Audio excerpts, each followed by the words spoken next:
dipersembahkan oleh... Selamat malam para pemirsa, ketemu lagi di Hot Room dengan saya, Hotman Paris.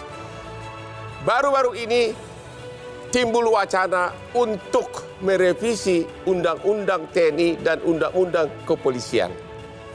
Ada apa? Ada kecurigaan seolah-olah dui fungsi ABRI seperti yang berlaku zaman Orde Baru akan diberlakukan kembali. Siapa yang akan diuntungkan apabila dui fungsi ABRI akan diberlakukan kembali untuk sekarang ini? Inilah Hot Room, polemik TNI, Polri, dan jabatan sipil.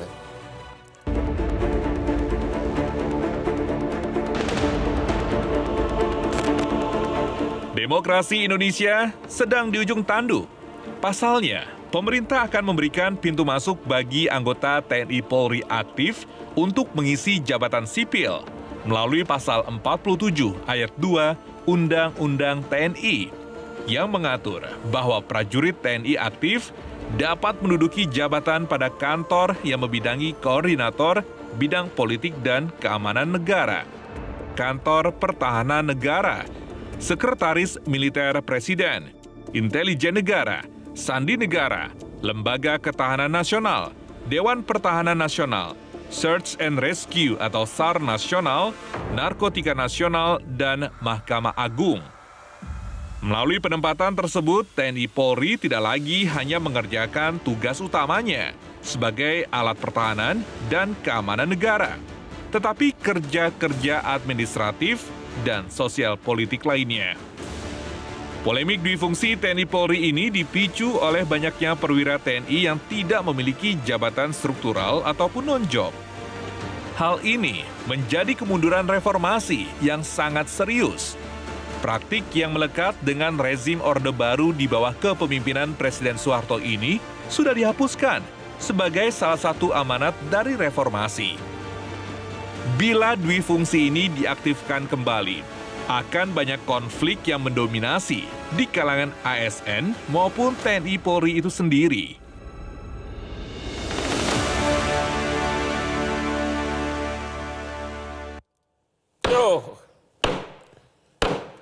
Para pemirsa, kebiasaan Hotman selalu meminum kopi luwak white coffee. Itulah yang membuat Hotman sukses dalam karirnya. Jadi selalulah biasakan ada kopi luwak di sampingmu setiap Anda bekerja keras maupun dalam posisi berdebat.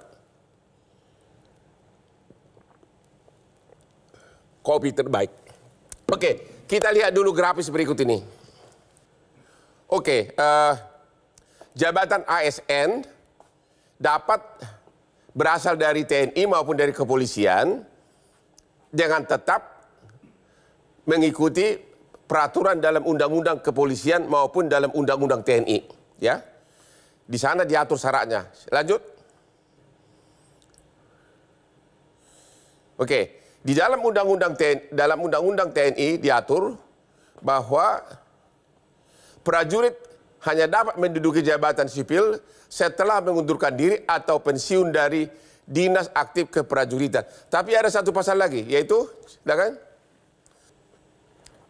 Prajurit aktif dapat menduduki jabatan pada 10 kantor, yaitu koordinator bidang politik dan keamanan, pertahanan negara, sekretaris militer presiden, intelijen negara, sandi negara, lembaga ketahanan, Dewan Pertahanan Nasional, Search and Rescue, Narkotika Nasional, dan Mahkamah Agung.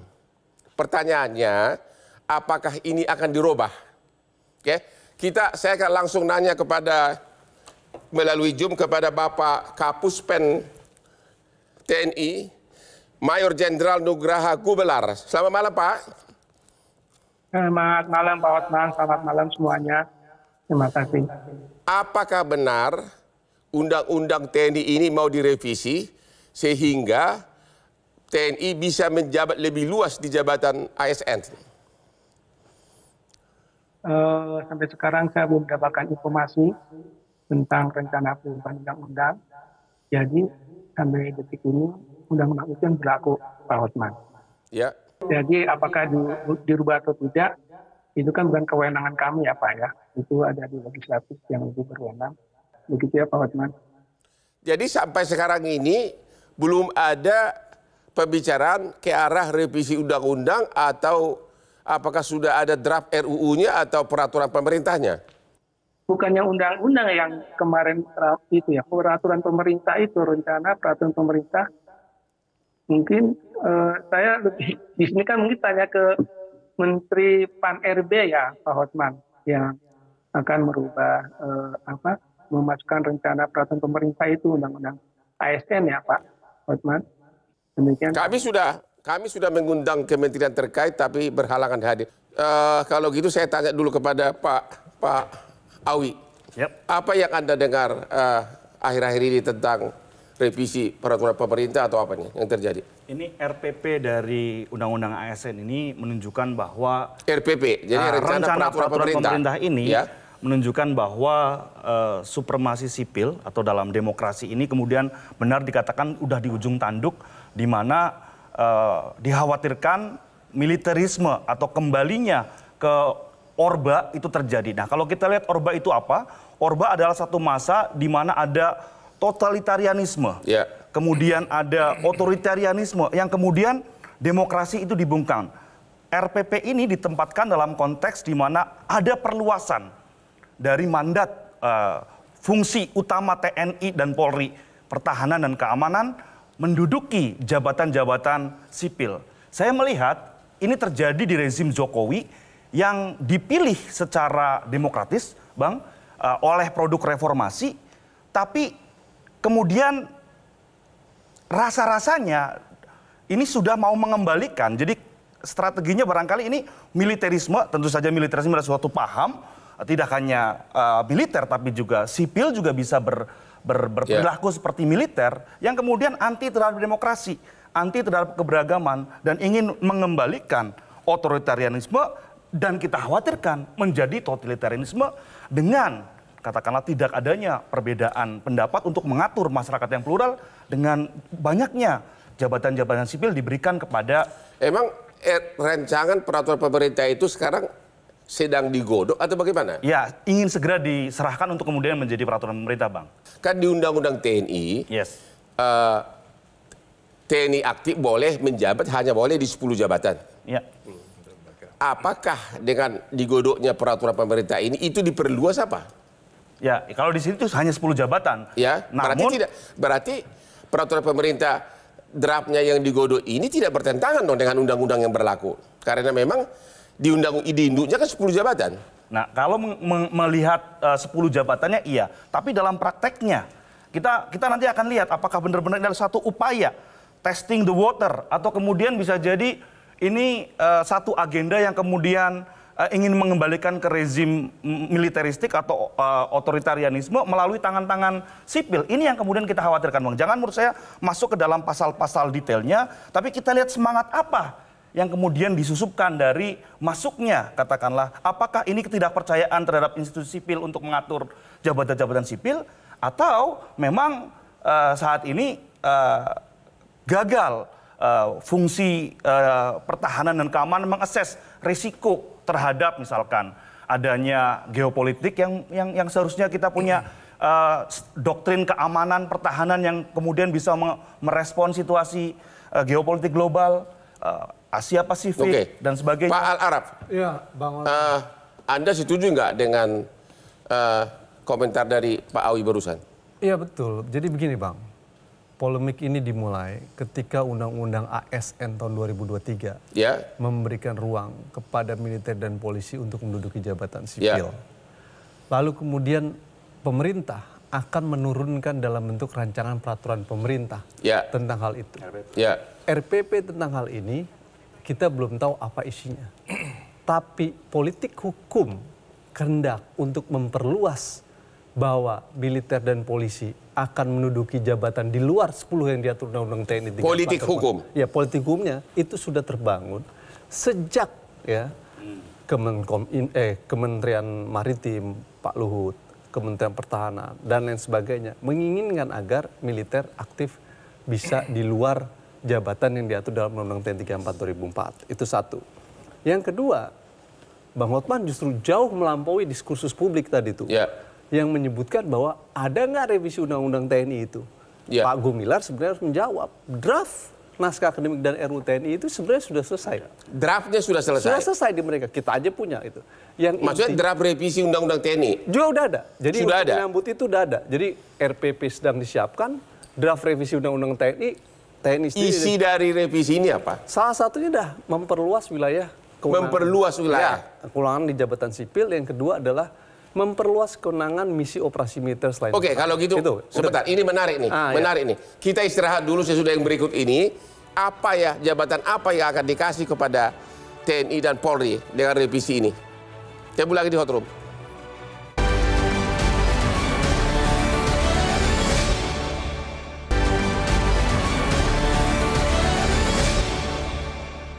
Dipersembahkan oleh Temu lagi di Hot Room. Tadi Bapak Kapuspen TNI mengatakan dia tidak pernah mendengar adanya revisi Undang-Undang TNI. Tadi Pak Al-Arab mengatakan sudah ada revisi tersebut. Dari mana Anda tahu bahwa sudah ada revisi Undang-Undang TNI? Draft revisinya sudah ada. Dari siapa yang mengusulkan? Siapa yang membuat? Kementerian Pertahanan, TNI sendiri, Kementerian Pertahanan, TNI, Kementerian Pertahanan, dan juga dijawab oleh DPR. Ini Bang, saya bisa lihat nih situsnya DPR. Jadi Anda mengatakan RUU tentang perubahan TNI sedang disiapkan pemerintah. Ya kan, artinya memang rencana ini udah dari panjang, Bang, 5 tahun Jadi lalu. yang mempersiapkan justru siapa? Kementerian Pertahanan? TNI mengusulkan, Kementerian Pertahanan juga membahas, lalu kemudian DPR juga memberikan Halo Bapak Kapuspen TNI, ini ada Pak Al-Arab yang rada usil nih. Tadi Bapak mengatakan nggak pernah dengar ada revisi tersebut, tapi beliau bahkan sudah ada di handphonenya, ada revisi Undang-Undang TNI, katanya usulan dari mana? Draftnya sudah ada, malah usulan kan dari kantor Bapak. Memang saya salut sama Mas Araf, ini luar biasa. Orangnya dari yang cerdas, sangat teliti. Karena tadi Pak Hotman bilangnya revisi, tentu saya belum lihat. Kalau draft itu memang, dan itu tahapnya masih awal Pak. Namanya draft itu masih panjang sekali, sehingga saya tidak ingin mendiskusikan masalah draft ini. Tentunya akan ada revisi, ada banyak langkah yang dilakukan. Jadi Bapak mengakui memang draft revisi itu Undang-Undang TNI sudah ada dari kantor Bapak? Ya, kami melihat bahwa draft itu kan dari zaman Pak, waktu masih Panglima TNI yang lama itu sudah masih berupa draft ya. Ingat Pak ya, ini draft dan masih panjang perjalanannya. Sehingga menurut saya, mohon maaf kalau saya tidak mau masuk ke situ karena memang masih sangat gini ya Pak Hotman. Jadi Bapak Kapuspen TNI mengakui memang ada draft revisi Undang-Undang TNI tersebut. Yang tentunya arahnya memperluas jabatan yang bisa diduduki oleh TNI. Pak Al-Arab, apa aja itu? Draftnya berubah-ubah Bang. Ya. Kehendaknya di luar dari 10 kementerian itu. Ada yang bilang Kementerian Pertanian, karena terkait dengan ketahanan pangan. Lalu ada di Kementerian Perikanan, ada di beberapa. Dan itu berubah-ubah. Berubah-ubah. Karena masih draft. Tapi kehendak keinginan untuk keluar dari 10 yang diatur itu sudah dibangun di dalam draft. Bagaimana tapi dengan Bang Hotman, secara nyatanya juga sebenarnya sudah terjadi. Sudah, yaitu? Anggota TNI aktif yang duduk di jabatan sipil di luar 10 ini sudah banyak. Ombudsman sudah menyebutkan di beberapa BUMN anggota TNI aktif sudah menduduki jabatan sipil. Lalu di beberapa kementerian sudah menduduki jabatan sipil. Artinya aturan ini hanya melegalisasi sesuatu yang sudah terjadi. Ini yang disebut jadi oleh sudah lama Undang-Undang TNI ini dilanggar begitu? Persis, itu yang disebut dengan perluasnya dwi-fungsi ABRI tadi. Itu Bang. Pak Bambang, gimana? Ya, kalau saya melihat memang dwi-fungsi ABRI secara normatif sudah dicabut. Tetapi substansinya dengan munculnya Undang-Undang ASN ini kembali lagi. Gitu. Dan selama 10 tahun terakhir ini, Undang-Undang Polri dan Undang-Undang TNI ini dilanggar. Karena dalam pasal-pasal tadi yang dicantumkan oleh Bang Hotman, tapi tadi saya belum melihat ada Undang-Undang Polri di situ.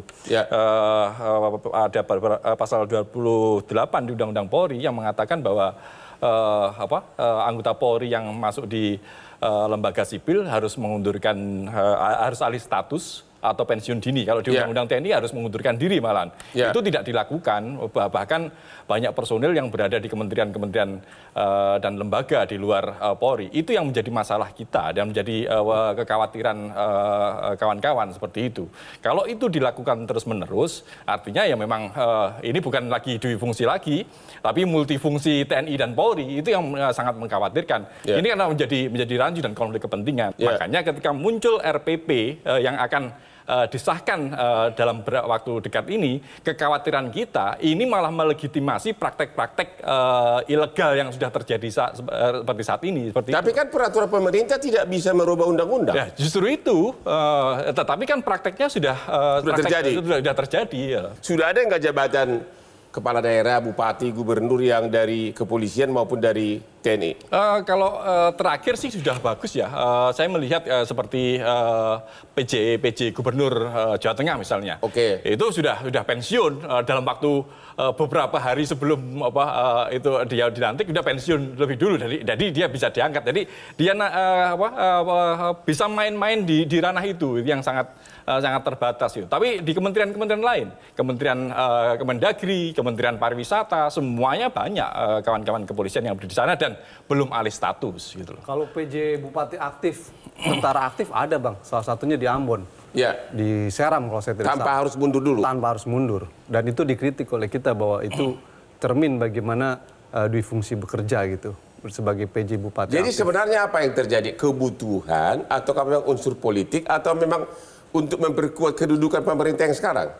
Jadi ini sebenarnya kepentingan politik kekuasaan untuk menarik militer dan polisi dalam ruang politik kekuasaan dengan memberikan kompensasi mereka. Kompensasi? Dalam jabatan-jabatan sipil. Kompensasi atas apa? Kontestasi politik pemilu, misalkan gitu ya.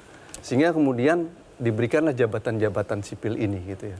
Iya Pak Kapuspen, Pak Al-Arab mengatakan ini sudah bagi-bagi kekuasaan sebagai imbal sudah mensukseskan pemilu untuk pemerintah yang sekarang. Benar nggak itu? Bapak jabatan apa nanti? Pak Hotman, saya ingin menyampaikan. Pejabat sementara itu yang dari militer itu harus pensiun dulu. Contoh pejabat gubernur yang di Aceh, sekarang pejabat gubernur yang di Medan, mereka bukan tentara dan sudah pensiun baru diangkat. Jadi kalau masih aktif yang bilang Pak Arab tadi, ini perlu di cross check lagi Pak, dan itu masih tidak boleh. Itu yang pertama yang saya sampaikan. Yang kedua, ada beberapa jabatan isi masih militer. Kan di dalam OMSP itu operasi militer perang sudah disebutkan jabatan yang 14 tersebut, termasuk tadi Pak Hotman sudah mengatakan di Kementerian Lembaga dan beberapa lembaga seperti bantuan Badan Nasional Bencana Alam, Bencana, BNN dan sebagainya, itu disebutkan diperbantukan anggota TNI aktif sebagai contoh. Ada beberapa jabatan di situ kenapa diisi oleh TNI aktif. Salah satu yang dicapai adalah supaya koordinasi ke bawah, birokrasi ke bawahnya itu bisa lebih cepat. Contoh aja di BNPB, direktur operasinya itu dari militer aktif, memang disimpan di situ ketika terjadi bencana di daerah, dia lebih punya feel keterikatan dengan satuan di bawah untuk segera bergerak cepat mengatasi karena sama dari militer. Semangatnya itu sebetulnya di situ. Tidak ada yang sebenarnya tadi oleh teman-teman di sini keinginan untuk menguasai panggung politik dan sebagainya itu sangat jauh dari pikiran kami. Karena pertama apa? Untuk menjadi difungsi kembali kan harus ada praksi. Kami sudah tidak ada praksi lagi. Itu sebenarnya semangatnya Pak Hot. Demikian kurang lebih. Terima kasih. Jadi pertanyaan kuncinya adalah apakah pemberian jabatan ini kepada TNI dan kepolisian di ASN sebagai ucapan terima kasih dari Presiden, pemerintah yang sekarang atas jasa dari TNI maupun di kepolisian yang mensukseskan pemilu dan sebagainya. Apakah itu ada ucapan terima kasih itu loh? Iya, menurut saya itu tidak tepat. Dalam budaya organisasi TNI itu, dalam setiap penempatan jabatan, betul-betul akan dilihat latar belakang, track record, dan juga kemampuan yang bersangkutan. Dan biasanya kalau ada satu jabatan, contoh misalkan tadi saya sebutkan, direktur operasi di BNPB, itu diisi oleh militer, itu akan dilihat kemampuannya biasanya akan dibandingkan 1, 2, 3 orang sebagai pembanding. Jadi tidak ujuk-ujuk, Pak. Nah, masalah seperti tadi kan ucapan terima kasih, saya kira itu jauh dari pandangan seperti itu. Lebih kepada profesionalitas kita yang ikut di jabatan ASN yang bisa ditempati, bukan harus, tapi bisa ditempati atau tidak. Dan itu ingat Pak, bukan keinginan kami, biasanya itu ditawarkan oleh user. Diserahkan ke Panglima TNI, Panglima TNI akan menggodok, mencari yang sesuai dengan kompetensi yang diharapkan dari user tersebut. Pak Gumilar, saya rasa ini di mana-mana ada berita dan menjelaskan. Menteri Dalam Negeri menyebutkan bahwa Brigjen TNI Andi Chandra sebagai PJ Bupati Seram bagian Barat itu memang aktif, masih aktif. Sampai hari ini? Sampai. Ini disebutkan Bang dalam berita, beberapa media berita. Dan itu kenyataan, artinya belum mundur itu. Ketika dia menjabat PJ Bupati Ada Seram. berapa kayak gitu? Saya satu yang kita tahu, yang lain kita belum tahu. Tapi kalau di jabatan BUMN dan di kementerian itu ada banyak. Ombudsman sudah menyebutkan Bang beberapa jabatan tadi itu. Jadi itu poinnya Bang. Kalau saya lihat fenomena ini adalah sebuah hal yang kemudian kita bisa sebut sebagai proses sekuritisasi. Jadi semua isu itu bisa dikategorikan menjadi isu keamanan kalau kemudian mendapatkan semacam legitimasi. Ini sebenarnya satu konsep di mana dalam kebutuhan yang mendesak itu konsep sekuritisasi bisa dilakukan.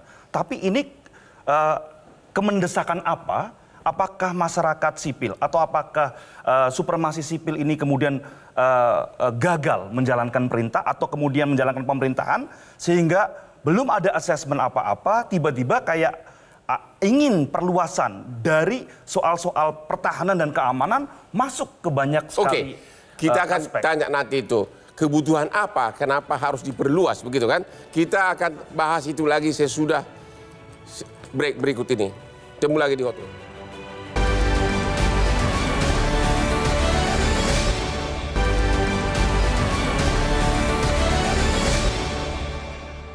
Dipersembahkan oleh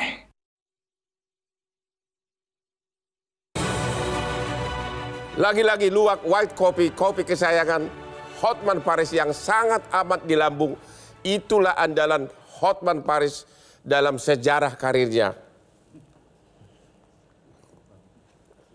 Kopi paling nikmat, white coffee. Pak Ahmad Doli Kurnia, dari tadi kita sudah bahas tentang adanya arah katanya Dwi Fungsi ABRI. Pertanyaannya, benar nggak sudah ada revisi dari Undang-Undang TNI dan sudah ada juga RPP yang memperluas jabatan sipil diduduki oleh TNI Polri?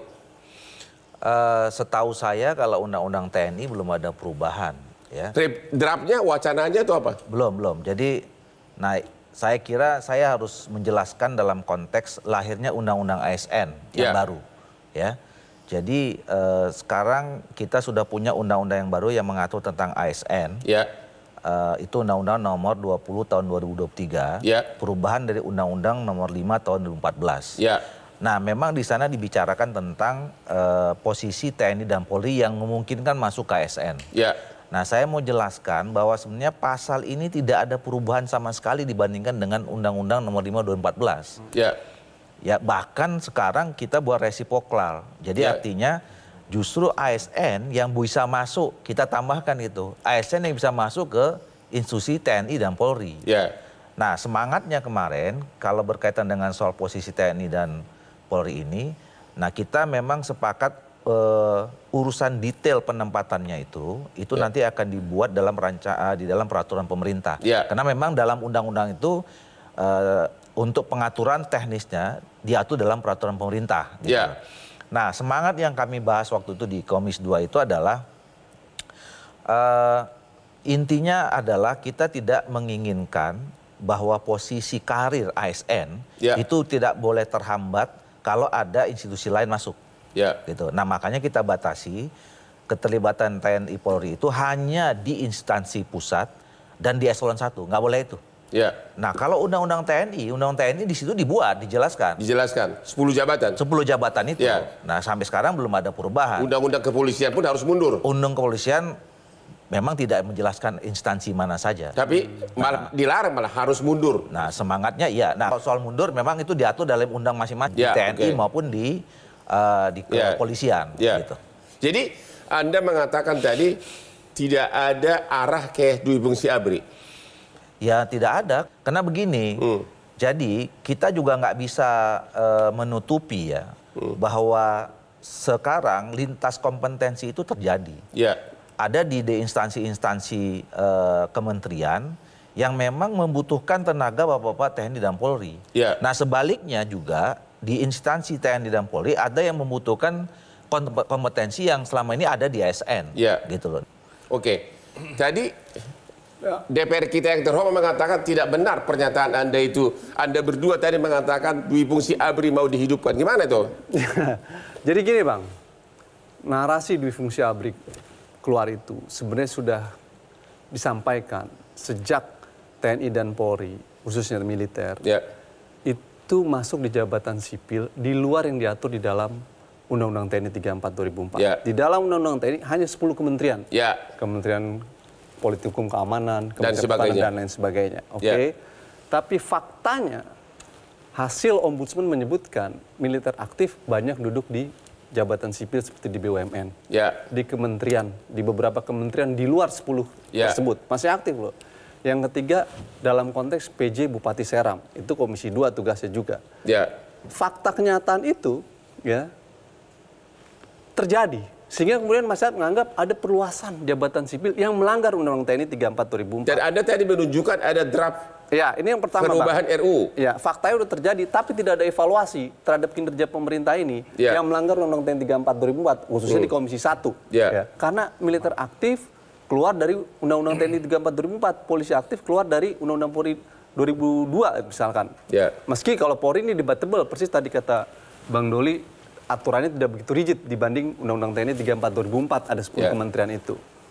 Nah, yang kedua adalah dari fakta itu muncullah agenda revisi Undang-Undang TNI 34 2004.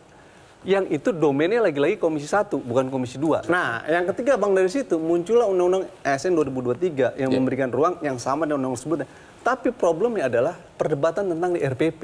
Emang RPP-nya itu akan mengatur tentang apa? Apakah akan keluar dari domain Undang-Undang TNI 34 2004? Tapi kan nggak mungkin RPP bertentangan. Lah itu betul. Itu pertanyaan perdebatannya. Karena ada sinyal, kondisinya ada revisi Undang-Undang TNI dan ada praktek yang sudah terjadi. Maka ini kemudian menimbulkan ada perluasan difungsi dari dua hal ini. Perdebatan tentang Undang-Undang ASN dan RPP ini hanya melengkapi dari narasi yang sudah terjadi. Kira-kira begitu loh Bang. Nah kita kan akhirnya menunggu karena Bang Doli sama saya sendiri kan belum lihat RPP-nya. Bagaimana? Tapi kan nggak mungkin nanti dalam nggak mungkin peraturan pemerintah kan banyak peraturan pemerintah yang digugat Bang karena bertentangan dengan undang. Banyak beberapa peraturan pemerintah digugat karena bertentangan undang. Kan Abang belum tahu RPP-nya, kita juga belum lihat. Gitu loh. Gimana?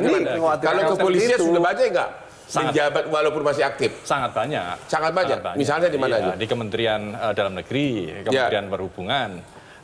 Dan Kementerian Pariwisata banyak bintang-bintang bertebaran di sana gitu loh. Banyak bintang-bintang bertebaran.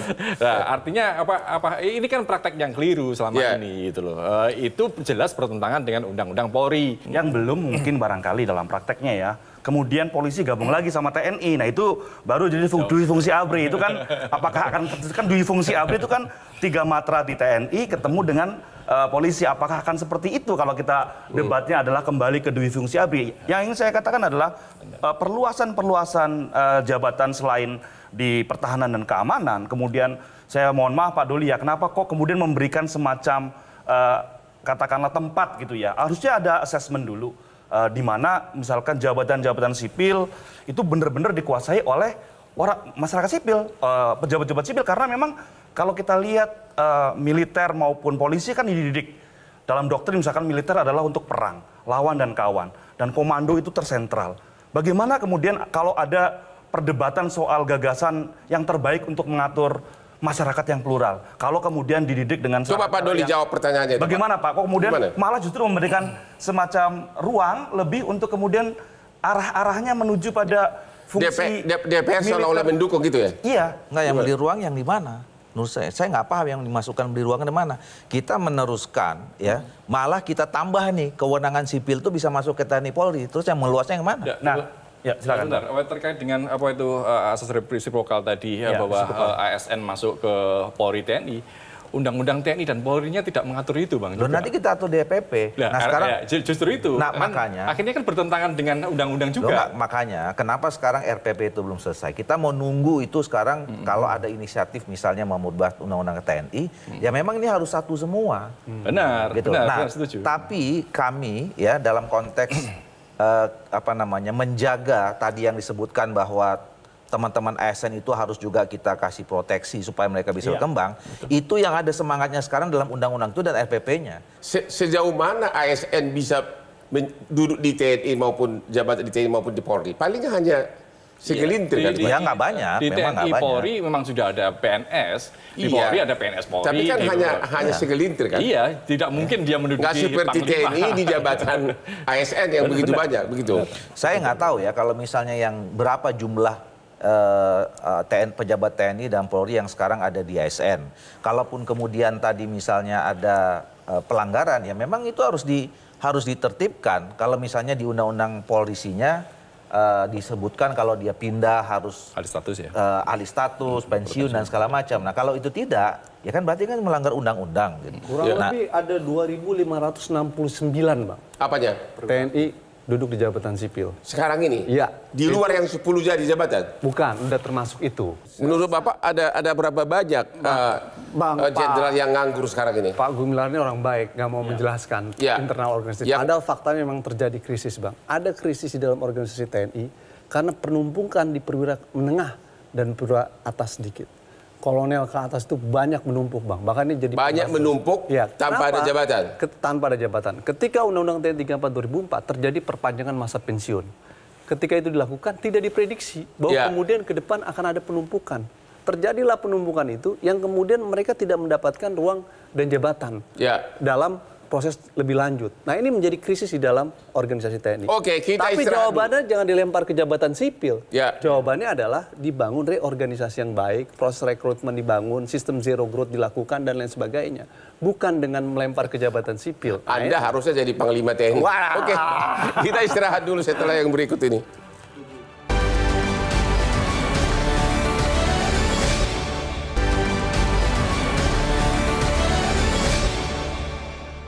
Dipersembahkan oleh Oke, tibalah kita di segmen yang terakhir ini. Masing-masing kepada narsumber saya akan tanyakan kepada Bapak Kapuspen TNI. Pertanyaannya adalah apakah memang benar bahwa secara de facto dui fungsi ABRI itu sudah berjalan di Indonesia ini? Dan apakah ini akan diteruskan bahkan ditingkatkan? Silakan Pak Kapuspen. Selamat malam sekali lagi. Saya ingin menyampaikan bahwa wacana itu jauh dari pemikiran kami TNI. Bahwa kami boleh berharap kepada seluruh teman-teman menggunakan filosofi kaca spion. Masa lalu kita sebagai sejarah, mari kita lihat ke depan. Kita harus membangun Indonesia ini semakin maju, supaya lebih makmur dan sejahtera bagi rakyat ini. Demikian Pak, kurang lebih. Terima kasih. Terima kasih Kapuspen TNI. Ke Pak Doli, benar. Apakah dui fungsi ABRI itu sebenarnya sudah de facto sudah ada sekarang ini yang mungkin kadarnya lebih sedikit dibanding Orde Baru? Enggak. Dan apakah akan diteruskan? Menurut saya jauh sekali. Jauh sekali. Suasananya kita tidak ada indikasi kuat kita kembali seperti kita rasakan dui fungsi ABRI kayak dulu. Ya. Sekarang semuanya kan pemilihan posisi-posisi pejabat publik itu rakyat yang menentukan. Dulu kan enggak. Ya kan? Memang rakyat yang menentukan, tapi calonnya ini dari ABRI, dari TNI itu maksudnya. Loh kalau sekarang kalau mau calonkan TNI, calon gubernur, bupati, wali kota, itu harus mulai partai politik. Kalau partai politik yang calonin nggak bisa calon. Terus kalaupun dicalonkan, kemudian rakyat belum tentu milih. Dan begitu dia calon, dia nggak boleh lagi jabatannya sebagai TNI dan Polri. Gitu. Jadi kan itu yang kita rasakan dulu di fungsi ABRI itu. Kalau menentukan pejabat itu harus 3 jalur misalnya. Emang ada lagi sekarang? Jauh nggak ada. Jauh ya. Sekarang Pak Bambang, benar nggak bahwa dui fungsi ABRI itu secara de facto sudah terjadi sekarang ini? Kalau saya melihat bukan dui fungsi ABRI, Bang. Ini multifungsi Polri dan dui fungsi TNI. Itu harus sesuatu yang sangat berbeda sekali. Maksudnya apa nih? Ya, kalau multifungsi Polri, ya mereka berada di jabatan-jabatan sipil. Ya artinya mencakup dwi fungsi ABRI dong. Karena kita melihat dwi fungsi ABRI kan sangat jauh lah, sudah dicabut lah. Saya melihatnya kita harus berpikir ke depan bahwa ini ada fakta bahwa kawan-kawan di kepolisian ini masuk di ranah-ranah sipil. Demikian juga dengan kawan-kawan TNI seperti itu. Ya. Nah, itu yang harus upaya menarik kepolisian dan TNI di ranah sipil ini seharusnya harus menjauh. Upaya menarik politik ke arah sana itu sangat harus dijauhkan di era sekarang ini sesuai dengan amanat reformasi. Kalau itu terus berlanjut, ya tidak menutup kemungkinan semua nanti kembali lagi seperti Orde Baru. Dwi fungsi ABRI itu suatu doktrin yang menjelaskan bahwa militer ataupun polisi, militer khususnya ya, tidak hanya mengurusi urusan pertahanan, tapi juga terlibat dalam urusan sosial politik.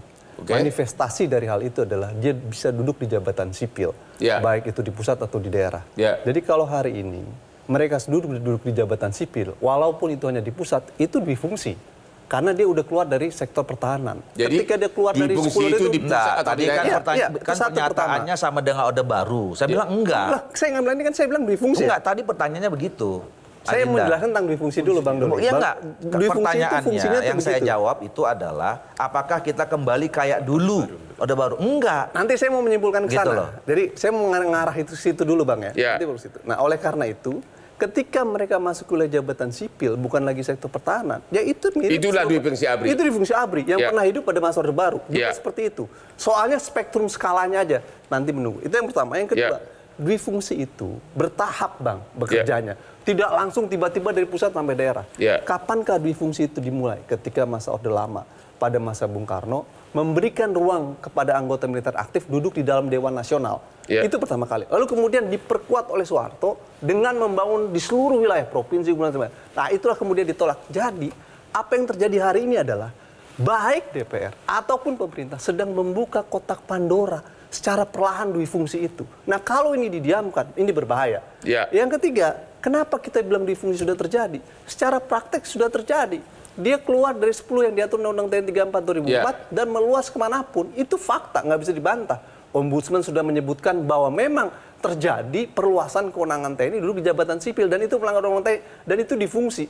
Yang keempat, Bang, dwi fungsi itu selalu ditopang oleh struktur. Apa strukturnya? Namanya komando teritorial. Panglima TNI, Menteri Pertahanan menyebutkan bahwa akan ada perluasan 22 komando teritorial dari 15 yang sudah ada. Kenapa saya katakan? Karena pada era Orde Baru, ketika doktrin dwi fungsi bekerja, dia membutuhkan topangan struktur namanya komando teritorial. Sehingga ketika Undang-Undang TNI 34 2004 terjadi perdebatan, ini harus diganti struktur komando teritorial. Tetapi Angkatan Darat, TNI menganggap ini tetap dibutuhkan. Oke, struktur itu ada, maka muncullah pasal tentang gelar dan postur kekuatan TNI yang menyebutkan struktur itu tetap ada, tapi tidak boleh berpolitik praktis, tidak mengikuti administrasi pemerintahan daerah, dan direstrukturisasi, dibatasi. Kenyataannya sekarang tidak demikian. Menteri Pertahanan menyatakan akan memperluas 22 komando teritorial mengikuti struktur administrasi pemerintahan sipil, juga mengikuti struktur Kapolda. Itu yang kita katakan bahwa struktur teritorial adalah bagian dari struktur dwi fungsi jika dan kalau jika bangunannya itu dibangun melalui struktur administrasi pemerintahan sipil. Lah kalau ini ceritanya kita akan kembali dalam rezim seperti masa Orde Baru. Gimana nih Pak Diel? Itu persoalannya, Bang. Gimana nih? Ya, saya sepakat dengan Bang Aal, di mana memang yang terjadi adalah mundurnya reformasi sektor keamanan, termasuk TNI Polri, di mana salah satunya agendanya adalah membuat kita cinta militer yang profesional, yang mampu mengatasi resiko keamanan dan pertahanan yang sekarang makin kompleks, nggak cuman. Kalau kemudian dwi fungsi itu kemudian bisa jadi menempatkan ancaman itu datang dari kelompok-kelompok yang punya pandangan berbeda dari pemerintahan. Dan itu kan menjadi berbahaya. Masyarakat plural punya banyak aspirasi, kemudian ditentukan oleh jabatan-jabatan sipil yang kemudian dalam beberapa ini ya satu komando. Ini yang kemudian memberatkan ya kemudian bernegara. Dan ini menjadi pertanyaan serius karena menuju katakanlah kembalinya agenda-agenda quote in quote dwi fungsi ABRI ini terjadi di pemerintahan demokratis Jokowi yang kemudian dia seharusnya katakanlah memiliki agenda untuk mereformasi sektor keamanan. Pemberian jabatan ASN di TNI itu hanya semacam pura-pura untuk... Ini gini, teman-teman ini selalu prejudis gitu loh. Ya kan? Kita mau buat itu justru perlindungan, kalian bilang gula-gula. Ya, jadi, takutnya itu gula-gula gitu loh. Makanya teman-teman civil society nggak percaya diri juga bahwa supremasi sipil di negara kita ini juga sudah mulai tumbuh. Diri, menurut saya. Gitu loh. Apa? DPR justru yang tidak percaya diri. Kenapa kemudian di era reformasi yang kemudian supremasi sipil mengatur militer yang profesional, kemudian ini juga kita tempuh dengan darah dan air mata pejuang reformasi, mengapa kemudian secara praktek sudah ada dan semua dilegitimasi dengan katakanlah undang-undang dan RPP-nya. Enggak, sekarang gini, soal dui fungsi ya. Dui fungsi itu di teori atau enggak ada. Itu kan praktek yang dilakukan oleh rezim Orde Baru yang kemudian kita definisikan dui fungsi. Yang prakteknya adalah semua posisi-posisi politik, posisi sosial diisi oleh teman-teman waktu itu bapak-bapak dari ABRI gitu. Nah, sekarang apa salahnya kalau kita membutuhkan kompetensi ya, yang tidak dimiliki oleh ASN? Apa semuanya ASN sudah bisa terpenuhi kebutuhan kalau misalnya di beberapa institusi itu? Nah, kalau enggak kita mau cari dari mana? Enggak boleh. Nah, karena memang kita butuh kompetensi makanya diatur. Nah, bahwa kemudian ada pelanggaran undang-undang, ya itu boleh aja. Diatur gitu untuk loh. Kementerian mana, Bang? Loh, kan udah jelas itu ada 10 itu. Berarti titik 10 kementerian itu kan? Iya. Nah, di luar itu kan terjadi praktik penyimpangan. Nah, itu yang menurut saya, kalau memang itu DPR terjadi, harus mengevaluasi dong. Kalau memang ada pelanggaran undang-undang, jangankan undang-undang ini, siapa saja melanggar undang-undang harus ditindak gitu 10 loh. tahun lebih, Bang, didiamkan. Nggak ada evaluasi oleh parlemen. Ombudsman sudah menyatakan terjadi penyimpangan. Nggak ada evaluasi juga oleh parlemen, Bang. Pada satu sisi, akan mengganggu struktur birokrasi sipil itu sendiri, Bang, kalau didiamkan. Orang udah berkarir dari lama, tiba-tiba pengen jadi direktur sama dirjen, nggak bisa. Nah, Bang. Itu yang tadi saya jawab. Nanti dulu, nanti saya bilang. Anda tadi nggak dengar saya. Justru semangatnya, ya undang-undang ini kita revisi. Bukan karena semangat, Bang Doli. Ini fakta, udah terjadi. Ini kita Anda yang baru buat ngomong semangat. Kita udah ngomong fakta. Kita buat undang-undangnya di beberapa kementerian, Pak. ada dirjen dan direktur. Mereka duduk tiba-tiba melanggar undang-undang TNI, tapi buat DPR tidak mengevaluasi. Bukan hanya undang-undangnya apa? Undang-undangnya tidak berubah dengan undang 2014. Sama saja yang Anda bilang TNI Polri aktif seluruh jabatan sipil. Faktanya ya sesuai dengan undang-undang TNI, melanggar undang-undang TNI, undang-undang Polri, tapi tidak ada evaluasi itu satu. Dan itu udah Anda fakta. kan tadi ngomong undang-undang ASN kan? Iya. Itu yang buat kami. Iya betul. Dan semangatnya itu melindungi proteksi teman-teman ASN. Iya. Dari awal saya udah bilang undang-undang ini dan RPP-nya itu. Kalau Anda melindungi, kok Anda nggak evaluasi 10 tahun ini terhadap penyimpangan yang terjadi? Loh, Anda juga diam aja. Loh, kita udah bersuara dari 10 tahun lalu, Bang Doli. Kita nggak ngurusin undang-undang TNI, undang polisi. Dari 10 kita tahun. Undang-undang ASN, Anda bilang tadi melindungi, kami udah melindungi. Justru undang-undang. Jadi jangan bilang enggak, gitu loh. Justru pelanggaran terhadap itu kita terjadi buat melanggar revisi undang-undang ini untuk memproteksi. 2004. Ya kalau memproteksi Anda evaluasi, kok nggak dievaluasi? Loh, ini evaluasinya buat undang-undang ini dan RPP ini sedang kita buat. Kalau evaluasi terjadi, bunyi dan pasalnya tadi Anda katakan sama. Oke. Yang kedua, kalau evaluasi terjadi, Anda panggil ombudsman. Seluruh mereka yang duduk di jabatan ombudsman dan di kementerian. RPP-nya sedang kita buat, Pak. Bukan soal RPP, Mas. Loh, Anda kan membuat evaluasi. ASN itu dari 2014 ya, sudah dibuat. Evaluasi undang-undang, peraturan dengan undang-undang lagi. Peraturan pemerintah dengan peraturan pemerintahnya. Sekarang kita mau buat. Kalau Anda bilang tadi tidak mungkin ya ada direktur dan dirjen sampai itu yang mau kita jaga, Pak. Enggak, cara jaganya gimana? Kalau undang-undangnya dan RPP-nya. Nanti kalau udah datang RPP-nya, Anda kita diskusi aja. Kalau Anda menjaga, ya poin pertama adalah sederhana. Evaluasi Kementerian BUMN. Panggil tuh Erick Thohir. Kenapa terjadi seperti ini? Loh, iya nanti silakan aja kemarin kenapa nggak dipanggil? Bukan, saya nggak bicara BUMN, saya nggak bicara TNI, saya bicara tentang ASN karena Anda singgung tadi melindungi ASN. Kan Anda bilang semangatnya melindungi. Iya. Kalau melindungi ASN hari ini faktanya dia tidak terlindungi karena tiba-tiba ada anggota. Makanya kita koreksi dengan undang-undang baru, dengan RPP baru. Kita akhiri debat ini, ternyata makin seru dan sepertinya semua pihak setuju bahwa dui fungsi seperti zaman Orde Baru jangan sampai terjadi. Itu aja yang bisa kita simpulkan. Ya, demikianlah akhir dari diskusi kita malam ini. Jangan lupa menonton Hot Room setiap hari Rabu jam 9.30 malam hanya yang hot-hot di Metro TV. Metro TV. Jelajahi cara baru mendapatkan informasi. Download Metro TV Extend sekarang.